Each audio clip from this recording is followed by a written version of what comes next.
तो जावास्क्रिप्ट में अगर आपको एसिंक्रोनस प्रोग्रामिंग समझना है तो सबसे पहले आपको सिंक्रोनस प्रोग्रामिंग को समझना बहुत ज़रूरी है, क्योंकि जावास्क्रिप्ट के अंदर होता है एक कॉल स्टैक। कॉल स्टैक अगर मैं सिंपली कहूँ तो कॉल स्टैक और कुछ नहीं है। कॉल स्टैक एक तरीके का, अभी आप कंटेनर इसे समझ लो, और ये एक ऐसा कंटेनर है जिसके अंदर यहाँ पे सारे फंक्शंस रखे जाते हैं, और यहाँ पे जो फंक्शंस रखे जाते हैं वो एक एक करके एग्जीक्यूट होते हैं। तो अगर आपके पास एक फंक्शन है जो यहाँ पे पहले फंक्शन 1 ये फंक्शन आया, और ये फंक्शन कोई अदर फंक्शन को कॉल कर रहा है यानी फंक्शन 2 को, तो यहाँ पे कॉल स्टैक के अंदर एक और ऐसे ऑब्जेक्ट बनेंगे जो कि है फंक्शन 2। और इसी तरीके से अगर फंक्शन 2 भी किसी और फंक्शन को कॉल कर रहा है तो इस फंक्शन 2 के ऊपर भी एक ऐसा ऑब्जेक्ट आएगा जिसका नाम है फंक्शन 3।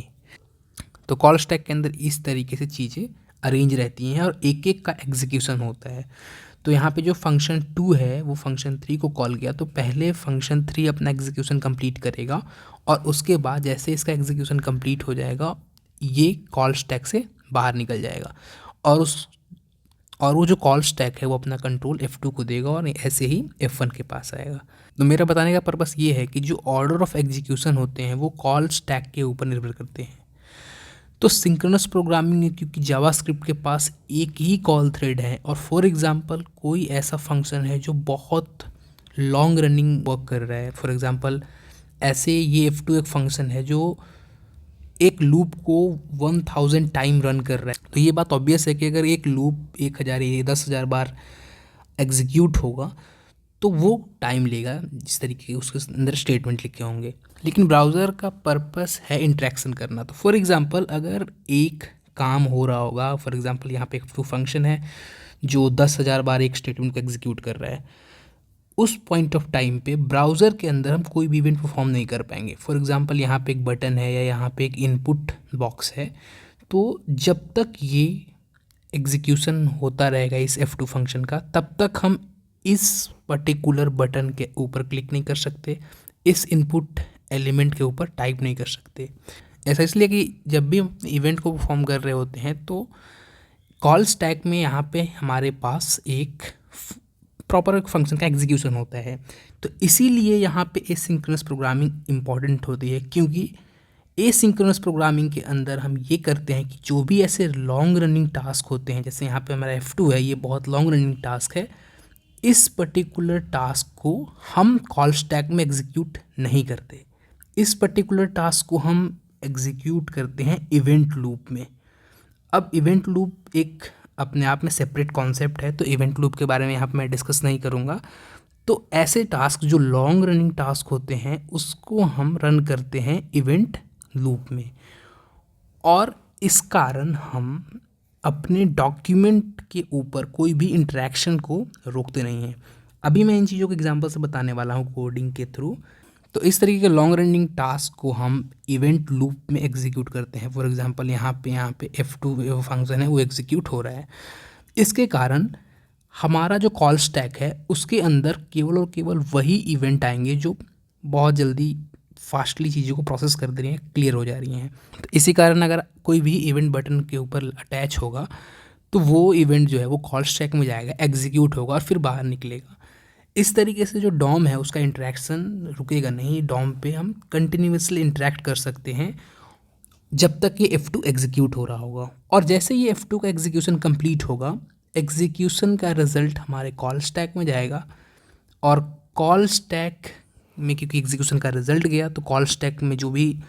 एक्शंस होना होगा वो एक्शन के थ्रू वो डॉम पे चीज़ें मैनिपुलेट हो जाएंगी। तो इस तरीके से प्रॉपर फ्लो चलता है एसिंक्रोनस प्रोग्रामिंग का, जिसमें हम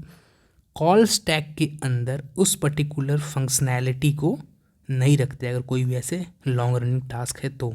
यहाँ पे सवाल ये आता है कि कौन से ऐसे टास्क है जो लॉन्ग रनिंग होते हैं और मोस्टली किस तरीके के टास्क इवेंट लूप में जाता है। तो अगर मैं बहुत ही कॉमन एग्जांपल की बात करूँ तो इवेंट लूप में जो हमारा सबसे इम्पॉर्टेंट काम होता है वो होता है API कॉल। फॉर एग्ज़ाम्पल यहाँ पे एक सर्वर है, और यहाँ पे जो सर्वर है इसे रिस्पॉन्स देना है क्लाइंट को। तो यहाँ पे हमारा क्लाइंट है और क्लाइंट और सर्वर आपस में यहाँ पे इंटरेक्ट कर रही हैं। यहाँ पे ये प्रॉब्लम आ सकती है कि सर्वर हमारे जो क्लाइंट है उसके लोकेशन से बहुत दूर हो, यानी फॉर एग्ज़ाम्पल ये जो क्लाइंट है वो इंडिया में है और हो सकता है हमारा सर्वर जो है वो यूएसए में है। तो यहाँ पे कोई ऐसे कारण हो सकते हैं जिसके कारण यूएसए से एक रिक्वेस्ट और रिस्पॉन्स साइकिल पूरा होने में 3 सेकेंड लेंगे। फॉर एग्ज़ाम्पल अगर हम इस तरीके के टास्क को सिंक्रोनस वे में परफॉर्म कर रहे होते तो यूज़र अगर एक बटन को क्लिक कर रहा होता, फॉर एग्ज़ाम्पल यहाँ पे एक बटन है लोडेड डेटा नाम का, और इस पर यूज़र ने क्लिक कर दिया और यूज़र के क्लिक करने के साथ हमने सर्वर पे रिक्वेस्ट भेज दिया। अब सर्वर इतना लोकेशन से दूर है क्लाइंट से कि वो अपने रिस्पॉन्स को सेंड करने के लिए लगभग 3 सेकेंड देता है। तो इस तरीके का लॉन्ग रनिंग टास्क, जो टास्क बहुत ही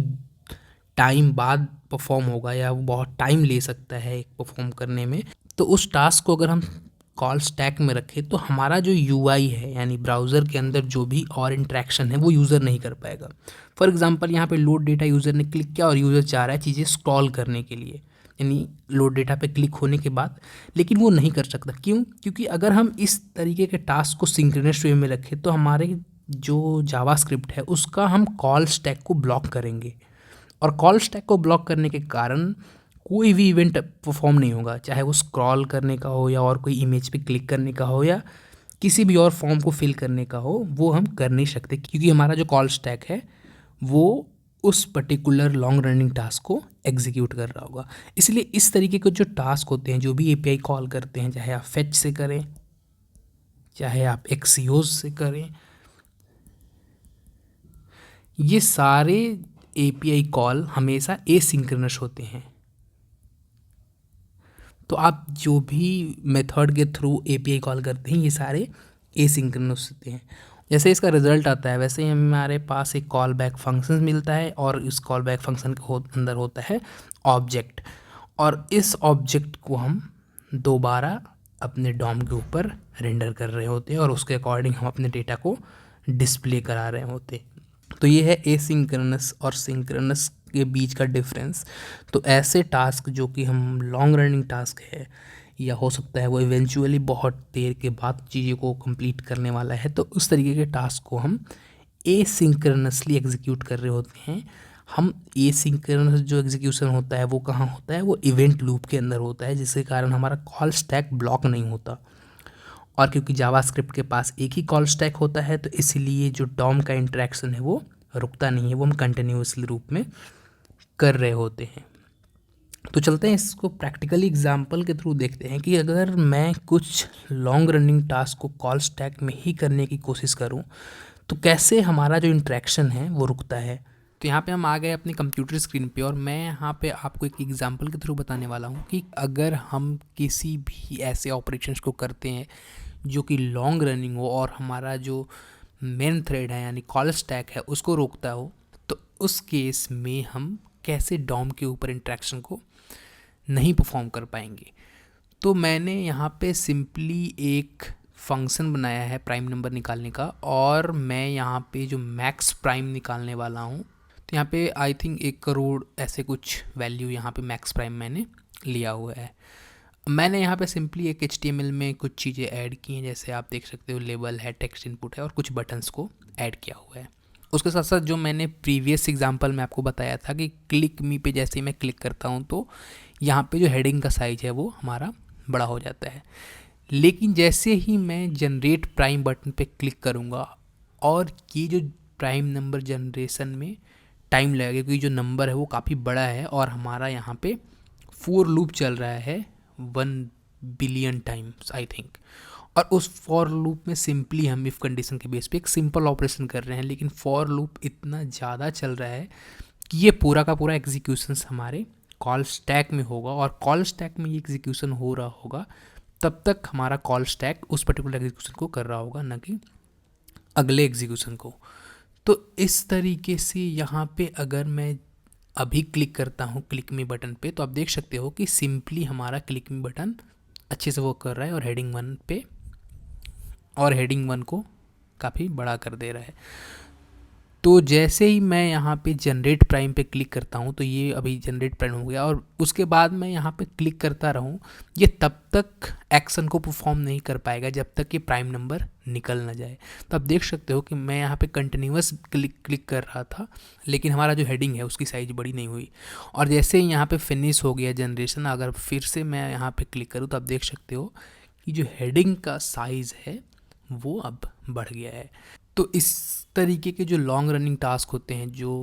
टाइम लेते हैं, तो फॉर एग्जांपल अगर मैं यहाँ पे एक और वैल्यू रख दूँ और इसको जनरेट प्राइम पे क्लिक करूँ, तो ये और भी लॉन्ग रनिंग टास्क है, तो ये और ज़्यादा टाइम लेगा। तो उस केस में मैं कोई भी इवेंट को परफॉर्म नहीं कर पाऊँगा। डॉम पे यहाँ पे कुछ भी मुझे करना होगा तो उसके बेस पे मैं नहीं कर पाऊँगा। तो आप देख सकते हो कि मैं लगातार यहाँ पे क्लिक मी पे कॉल करने की कोशिश कर रहा हूँ। और यहाँ पे एक चीज़ आप और देख सकते हो कि अनरिस्पॉन्सिव एक मैसेज आएगा, क्योंकि जो ये ऑपरेशंस है वो काफ़ी लॉन्ग रनिंग है, टाइम टेकिंग है। तो ये ब्राउज़र का डिफ़ॉल्ट बिहेवियर होता है कि इस तरीके के लॉन्ग रनिंग ऑपरेशंस को ये एग्जिट करने की कोशिश करता है। तो ये क्रोम का फीचर है जिसके कारण जो हमारा एग्जीक्यूशन है वो उसने रोक दिया, और ये कह रहा है कि ये अनरिस्पॉन्सिव बिहेवियर है और इसके कारण ये हमारा प्रॉब्लम देखने को मिल रहा है। तो इस तरीके के लॉन्ग रनिंग ऑपरेशंस को हम कभी भी सिंक्रोनस वे में नहीं करते, क्योंकि अगर हम इस तरीके के ऑपरेशंस को सिंक्रोनस वे में करते हैं तो हमारा जो यूज़र इंटरेक्शन है, यूज़र बिहेवियर है, वो प्रभावित हो, जिसके कारण हम यूज़र को एक बेस्ट और अच्छा